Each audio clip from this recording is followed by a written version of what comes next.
Some people do cocaine and think, what the hell's all this about? What's the fuss? But for me, the lights went on, and for me, it changed my life. It nearly killed me. I was a late starter with Class A's. I don't think it was till I was about 19. I think it was, you know, a way to belong. I started working in the media, and I went to this club, and it was very glamorous, lots of famous people, and you know, very expensive, very exclusive.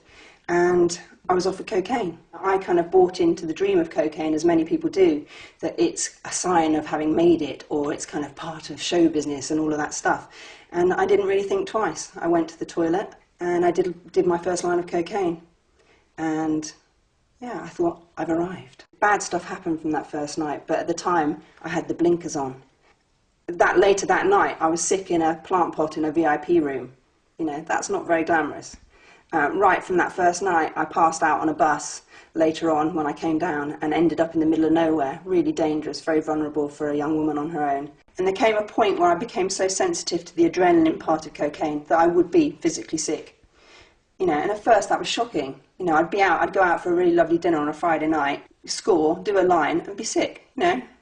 And that was horrible, but it's like, oh well, that's just the way it is. There are lots of physical things that happen with cocaine as it progresses. You know, I'm fortunate I didn't get cracked lung because I didn't smoke crack cocaine very often. At first it was a treat drug. You know, it was birthdays, it was special occasions, it was, oh wow, fantastic night out. But slowly, so slowly I didn't even notice.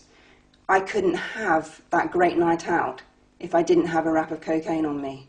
I was a weekend user. I used to go to parties and have some coke and just with friends and stuff like that. And then my best mate died, and it was like just the instinct, really. I can't really say that it was something I consciously did, but I just knew, you know, my instinct knew that there was something that takes the pain away. And you know, I think even at his funeral, there was a bunch of us there, and we all chipped in and got like a couple of grams of coke. Do you know what I mean? And then that was it. You know, from then on, it was just turned into a very bad relationship, and I just did a lot of it, a lot. Over the space of a year, I just used to just do an outrageous amount. It was like minimum of a gram a day, and up to about 6 grams a day. I'd be snorting coke off my bedside table before I got out of bed, and that was like that every day. That was just my life. You're not going to get like normal kind of partner, are you, in that sort of situation? You're not going to get a girl that's kind of normal, down-to-earth girl like being interested in you. It's going to be someone else who's also an addict. The people around me were like me, you know. They were people who, they're not going to tell me I've got a problem because they're doing it in the way that I'm doing it. You know, when I went home to my family, I could see the change from the person I was to the person I was becoming, and that was unpleasant, so I kept my family at arm's length. And increasingly, I was getting more and more depressed and not liking who I was. I could no longer go to work. You know, I was in pieces. I had a kind of breakdown. I wanted to kill myself. I couldn't see a way out. And I was very fortunate that I was able to go into rehab. I never liked it much, even when I was on coke myself. The kind of coke personality, you know.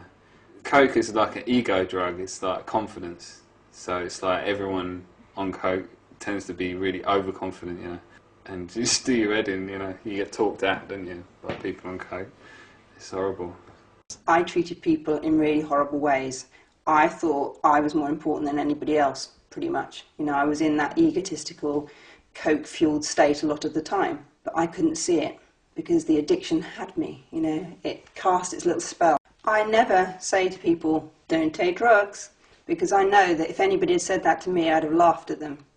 What I do say to people is get the facts about drugs. Don't get your education from the tabloids. Don't look at those glossy pictures, those touched up pictures, and think, wow, that's a lifestyle I want. You know, cocaine does not make you successful. You know, talent or creativity or whatever it is the thing that makes you successful. You know, cocaine actually destroys a lot of those things, ultimately. If I like a drug, then I used to do it. There was no limit at all.